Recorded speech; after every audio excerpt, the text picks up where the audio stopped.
శ్రీమాత్రే నమ. జయ గురు దత్తాత్రేయ నమ. ఈ వీడియోలో మనం కన్యారాశి వారికి ఏ వృత్తి అనుకూలిస్తుంది, ఏ రంగాల్లో వీళ్ళు అభివృద్ధి చెందే అవకాశం ఉంటుంది అన్న విషయాన్ని మనం శాస్త్రీయంగా తెలుసుకునే ప్రయత్నం చేద్దాం.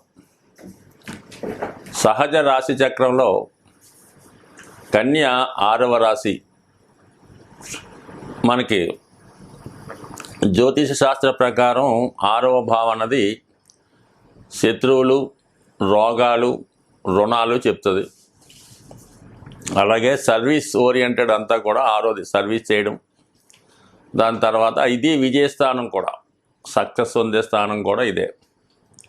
ఈ కారణం వల్ల ఏంటంటే ఈ కన్యా రాశిలో జన్మించిన వాళ్ళు ఎక్కువగా సేవా గుణాన్ని కలిగి ఉంటారు, సేవా భావాన్ని కలిగి ఉంటారు. వీళ్ళు ఎక్కువగా చిన్న స్థాయి ఉద్యోగంలో స్థిరపడి అంచెలంచెలుగా పెద్ద స్థాయికి వెళ్ళే ప్రయత్నం ఎక్కువగా జరుగుతూ ఉంటుంది. మన ప్రస్తుతం జరుగుతున్నటువంటి అనుభవ ప్రకారం కన్యా రాశి ఇది 6వ రాశి అవ్వటం వలన ఎక్కువగా ఈ రాశిలో జన్మించినటువంటి వాళ్ళు మెడికల్ రంగంలో ఎక్కువగా, ముఖ్యంగా ఈ రాశిలో జన్మించినటువంటి అమ్మాయిలు డాక్టర్లు గాను, నర్సులు గాను, ఏదన్నా అవచ్చు, మొత్తం మీద ఈ మెడికల్ సంబంధించిన వృత్తిలో ఎక్కువ మంది స్థిరపడడం జరుగుతూ ఉంటుంది. దాని తర్వాత ఏంటి, ఒకరికి సహాయకులుగా అంటే సెక్రటరీలుగా ఉండే అవకాశం ఉంటుంది అన్నమాట. అంటే ఒక మినిస్టర్ దగ్గర సెక్రటరీ గాను, పిఏ గాను, సబార్డినేట్గాను ఉంటారు. ఒకడ అభివృద్ధికి వీళ్ళ కారణం అవుతుంటారు. వీళ్ళ యొక్క సలహాలు సూచనలతో ఆ నాయకుడు కానీ, ఆ మంత్రి కానీ మంచి నిర్ణయాలు తీసుకుంటూ జీవితంలో ముందుకెళ్తూ ఉంటారు. అంటే వీళ్ళు బ్యాక్గ్రౌండ్గా ఉంటూ ఒక వ్యక్తిని జీవితంలో టాప్ ర్యాంకులోకి తీసుకురాగలుగుతూ ఉంటారు. వీళ్ళు మాత్రం అదే స్థానంలో ఉండడం జరుగుతూ ఉంటుంది. అలాగే ఇది బుధుడు సేల్స్ సంబంధించినటువంటి గ్రహం కాబట్టి, కమ్యూనికేషన్స్ కాబట్టి ఎక్కువగా సేల్స్ డిపార్ట్మెంట్లో ఈ ఫ్యాన్సీ షాపులు, పెద్ద పెద్ద డిపార్ట్మెంట్ స్టోర్లో సేల్స్ రంగంలో ఉండే సేల్స్ బాయ్స్ అవ్వచ్చు, సేల్స్ గర్ల్ అవ్వచ్చు, క్యాషియర్లు అవ్వచ్చు, మొత్తం సేల్స్ రంగం ఒకటి. దాని తర్వాత మెడికల్ రంగం 2. దాని తర్వాత న్యాయశాఖ, ఎక్కువ కోర్టులో లాయర్లు అవ్వచ్చు, కోర్టు గుమస్తాలు అవ్వచ్చు, లేదంటే జడ్జీలు అవ్వచ్చు. ఎక్కువగా ఈ 3 రంగాలు అంటే శత్రువులు, రోగాలు, రుణాలు, ఈ 3లో ఎక్కువ ఉంటారు. అలాగే మరి పోలీస్ డిపార్ట్మెంట్లో కూడా చాలా సబార్డినేట్ ఉద్యోగాలు, అలాగే విద్యా సంస్థలు, మరి గ్రంథాలయ నిర్వహణ, లైబ్రరీస్గా ఉంటారు. మామూలుగా మంచి హై క్వాలిటీ ప్రొఫెసర్లు కన్నా ఒక రీడర్లుగా, లెక్చరర్లుగా, ఉపాధ్యాయులుగా, మరి విద్యార్థుల్ని సులభంగా చెప్పే విధంగాను, వాళ్ళని తీర్చిదిద్దే విధంగాను మంచి అడ్వైజర్లుగా, మంచి ఉపాధ్యాయులుగా రాణించడం జరుగుతూ ఉంటుంది. అలాగే వీళ్ళ పూర్వకాలంలో స్టెనోలు, టైపిస్టులు, చిన్న స్థాయి గుమస్తాలు ఈ రాశిలో ఎక్కువగా జన్మించడం జరుగుతూ ఉంటుంది. అంటే ఎక్కువగా వీళ్ళు ఇతరుల అభివృద్ధికి కారణం అవుతూ ఉంటారు. తక్కువ ఆదాయంతో సంతృప్తి పడుతూ ఉంటారు. వీళ్ళ కష్టానికి తగిన ప్రతిఫలం మాత్రమే తీసుకోవడం వల్ల వీళ్ళ సంపాదన, వీళ్ళ ఆదాయం వాళ్ళ జీవన విధానానికి సరిపోతూ ఉంటుంది. అలాగే వీళ్ళు కూడా ఎక్కువగా ఆశించడం, ఉన్నదాంతోనే తృప్తి పడుతూ ఉంటారు. అందుకని జీవితంలో ఒక స్థాయికి వచ్చిన తర్వాత అక్కడితో వాళ్ళు సంపాదన సరనుకుంటారు, అక్కడితోనే వాళ్ళ సంపాదన ఆగిపోవడం జరుగుతూ ఉంటుంది. బట్ ఏదైనా మంచి మేధావులుగా ఉంటారు. వీళ్ళ ఎవరి దగ్గర ఉంటే ఆ సంస్థ అభివృద్ధి చెందుతూ ఉంటుంది. వీళ్ళు ఎవరి దగ్గర పనిచేస్తే ఆ వ్యక్తి మంచి టాప్లోకి రావడం జరుగుతూ ఉంటుంది. ఎక్కువగా విద్యా సంస్థలు స్థాపించేవాళ్ళు, ఈ కాన్వెంట్ స్కూళ్ళు, చిన్న చిన్న ఎలిమెంటరీ మామూలు స్కూల్స్, ఇది ప్రైవేట్ స్కూల్స్ అన్నీ కూడా, ఈ జూనియర్ కాలేజీలు అయితేనే మరి ఎల్కేజీ నుంచి యూకేజీ నుంచి 10th క్లాస్ స్టాండర్డ్ వరకు, అలాగే ఇంటర్మీడియట్ వరకు ఈ కాలేజీలు స్థాపించడం, అందులో ఉపాధ్యాయులుగా ఉండడం. అయితే ఎక్కువ వ్యాపార ధోరణి ఉండకపోవడం వల్ల, సర్వీస్ ఓరియంటెడ్ ఎక్కువగా ఉండడం వల్ల ఈ స్కూల్స్ లాంటి సంస్థలు వీళ్ళు పెట్టినప్పుడు వీళ్ళ యొక్క ఆదాయం ఈ నిర్వహణ ఖర్చుల వరకు సరిపోతుంటుంది తప్ప పెద్దగా అందులో లాభాలు ఆర్జించినట్టుగా కనపడదు. అయితే ఏంటంటే వీళ్ళు ధన ఆదాయానికన్నా మనసు సంతృప్తిపరంగా ఉండగా సెల్ఫ్ సాటిస్ఫాక్షన్ కోసం ఎక్కువ ఆరాటపడుతుంటారు కాబట్టి ఆ విధంగా వీళ్ళు సంతృప్తి చెందే అవకాశం ఉంది. ఎవరైనా బాగుందంటే బాగుందనే చెప్తూ ఉంటారు కానీ వాళ్ళ కష్ట నష్టాలు వాళ్ళ బాధలు ఇతరులకు చెప్పుకోరు, ఇతరులతో పంచుకునే ప్రయత్నం కూడా చేయరు. లాభం వచ్చినా నష్టం వచ్చినా కష్టం వచ్చినా వాళ్ళే భరించే అవకాశం ఉంటుంది. సో ఇక ఈ విధంగా ఈ కన్యా రాశి వారు ఈ వృత్తిలో స్థిరపడడం అంటే ఎక్కువగా విద్యారంగం, వైద్య రంగం, న్యాయశాఖ ఈ 3 టాపు. దాని తర్వాత మామూలుగా ఉన్నటువంటి మార్కెటింగు, సేల్స్ ఇవి సబార్డినేట్గా జరుగుతూ ఉంటాయి అన్నమాట. ప్రతి చిన్న ఉద్యోగానికి కన్యా రాశి యాక్టివేట్ అవుతూ ఉంటుంది అన్నమాట. సో ఈ విధంగా ఉంటే మరి రాశి ప్రకారం ఇది. ఇందులో ఉన్నటువంటి నక్షత్రాలు మనం పరిశీలించినప్పుడు ఉత్తరా నక్షత్రం 3 పాదాలు ఉంటాయి.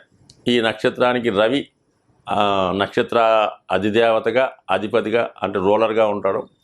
మరి ఈ నక్షత్రానికి సూర్య భగవానుడు ఆర్యమాన్ అనే పేరుతో సూర్యదేవత ఆరాధిస్తూ ఉంటాడు కాబట్టి చిన్న స్థాయి ప్రభుత్వ ఉద్యోగుల్లో ఎక్కువగా ఈ ఉత్తరా నక్షత్రం 3 1 2 3 4 పాదాల్లో జన్మించిన వాళ్ళు ఎక్కువగా చిన్నపాటి సబార్డినేట్ గవర్నమెంట్ సర్వీసుల్లో ఎక్కువగా ఉంటారు.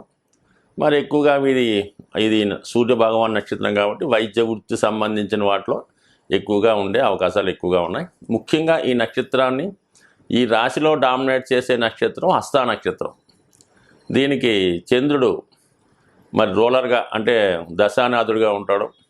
ఈ నక్షత్ర అధిదేవతగా సూర్యభగవాన్ని చెందినటువంటి ఇంకొక దేవత మామూలుగా ఉండడం జరుగుతూ ఉంటుంది. అయితే ఎక్కువగా వీళ్ళు ఈ డాక్యుమెంట్స్ తయారు చేసేవాళ్ళు, కథా రచయితలు, మిమిక్రీ ఆర్టిస్టులు, ఈ సినిమా రంగంలో సాంగ్స్ రాసేవాళ్ళు, పాటలు రాసేవారు, హాస్య నటులు, ఈ కామెడీ యాక్టర్లు మల్టిపుల్ టాలెంట్ కలిగి ఉంటారు అన్నమాట. అలాగే హస్తానికి సంబంధించిన అంటే చేతితో చేసే వృత్తులు అంటే పూర్వకాలం అయితే మరి ఎక్కువ చేతి వృత్తులు ఉండేవి కాబట్టి వాటిలో ఈ నైపుణ్యాన్ని ఎక్కువగా కలిగి ఉండడం వల్ల మరి చేతి వృత్తులు అందరూ కూడా ఇంచుమించుగా సబార్డినేట్గా చిన్న స్థాయి ఉద్యోగులుగానే ఉంటుంటారు కాబట్టి వీళ్ళు ఎక్కువగా ఈ సినిమా పరిశ్రమలో ఎడిటర్లుగా ఎక్కువగా ఎడిటింగ్ చేసేవాళ్ళు, అలాగే కెమెరా సంబంధించిన వాళ్ళు అంటే 24 సంబంధించిన శాఖల్లో ఏదో ఒక శాఖలో నైపుణ్యం ఉంటుంది. అంటే ఇంతకీ ఏంటంటే వీళ్ళ సామర్థ్యంతో ఆ డైరెక్టర్నో ఆ హీరోనో బాగా ఎలివేట్ చేస్తూ ఉంటారు. సో ఈ విధంగా అనేక టాలెంట్ కలిగి ఉంటారు, మంచి హ్యాండ్ హస్తవాసి కలిగి ఉంటారు అన్నమాట. అందువల్ల వీళ్ళు సర్జన్లుగా డాక్టర్లంతా కూడా హ్యాండ్స్తోనే కదా మరి వైద్య వృత్తి అంతా కూడా ఈ కట్లు కట్టడం కానీ, ఆపరేషన్ చేయడం కానీ, ఇంజక్షన్ చేయడం కానీ ఇవన్నీ కూడా ఎక్కువ వైద్య వృత్తికి సంబంధించిన వాళ్ళు ఈ హస్త నక్షత్రంలో రావడం జరుగుతూ ఉంటుంది. అయితే బుధుడి యొక్క రాశిలో చంద్రుడి యొక్క నక్షత్రం ఉండడం వల్ల ఏంటంటే వీళ్ళు ఉన్నత విద్య కొరకు ఎక్కువగా విదేశం వెళ్ళడం కానీ, దూర ప్రాంతంలో చదువుకోవడం కానీ, అలాగే ఉద్యోగ నిర్వహణలో కూడా ఎక్కువగా ఈ ఎడ్యుకేషన్ ఉపాధ్యాయ వృత్తి కానీ ప్రస్తుతం వస్తున్నటువంటి ఈ ఉద్యోగాలు ఎక్కువగా వీళ్ళు దూర ప్రాంతంలో ఉద్యోగం చేయడానికి కూడా ఎక్కువ అవకాశాలు రావడం జరుగుతూ ఉంటుంది. అయితే వీళ్ళు అందరినీ నమ్మడం వల్ల ఎక్కువగా మోసపోతూ ఉంటారు. మనీ విషయంలో సరైనటువంటి మనీ మేనేజ్మెంట్ లేకపోవడం వల్ల వీళ్ళు సంపాదించిన ధనాన్ని ఇతరులు అనుభవించడం జరుగుతూ ఉంటుంది. కాబట్టి మనీ విషయంలో జాగ్రత్తగా ఉండాలి. ఫ్యూచర్ కోసం ఆలోచించకుండా ప్రజెంట్ బాగుంటే సరిపోద్ది అనుకుంటుంటారు. కాబట్టి వీళ్ళు చివరి జీవితం అంటే ఇంచుమించుగా 60 సంవత్సరాలు దాటిన తర్వాత వచ్చే జీవితాన్ని దృష్టిలో పెట్టుకొని తగు విధంగా వీరికి కొంత ధనం దాచుకోవడం కానీ, రెగ్యులర్గా వచ్చే ఆదాయం కానీ ఉంటే మంచిది. లేదంటే చివరి జీవితంలో ఇందాక ఈ ఆరోభావాన్ని కారకత్వాలైనటువంటి శత్రు రోగ రుణాల చేత ఇబ్బంది పడే అవకాశం ఉంటుంది. కాబట్టి ఈ విషయాన్ని ముఖ్యంగా ఇతరులకి సలహాలు ఇవ్వడంలో వీళ్ళు నెంబర్ 1. సొంత విషయంలో మాత్రం తగిన జాగ్రత్త తీసుకోలేకపోవడం వల్ల మరి ప్రస్తుతం ఉన్నటువంటి ఈ ఓల్డేజ్ హోమ్స్ అనొచ్చు, రిటైర్మెంట్ హోమ్స్ అనొచ్చు, వీటిలో చూస్తే ఎక్కువగా వీళ్ళే కనబడుతుంటారు. కాబట్టి మరి ఫ్యూచర్ కోసం జాగ్రత్త పడడం అనేది చెప్పుకోదగ్గ సూచన. అలాగే వీళ్ళు మంచి అడ్వైజర్స్గా ఉంటారు. దాని తర్వాత వచ్చే చిత్తా నక్షత్రం అన్నమాట.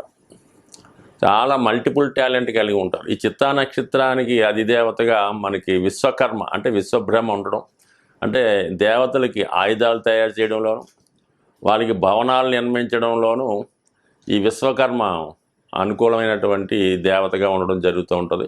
అలాగే కొంతవరకు ఇంద్రుని యొక్క ఆధిపత్యం కూడా ఈ చిత్తా నక్షత్రం మీద ఉండడం వల్ల వీళ్ళు చాలా మల్టిపుల్ టాలెంట్ కలిగి ఉంటారు. మంచి కన్స్ట్రక్షన్ రంగంలోనూ ఇంటీరియర్ డిజైన్స్ చేయడంలోనూ జరుగుతూ ఉంటుంది.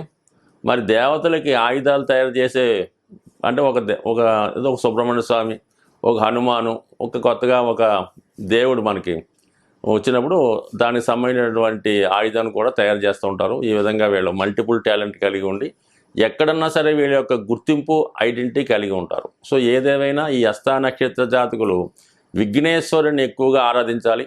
ఏ పని ప్రారంభించినా వినాయకుడిని పూజించి ప్రారంభించడం వల్ల ఖచ్చితంగా వీళ్ళ జీవితంలో చిన్న స్థాయి నుంచి ఉన్నత స్థాయికి వచ్చే జాతకులుగా ఉండే అవకాశం ఉంది. స్వస్తి.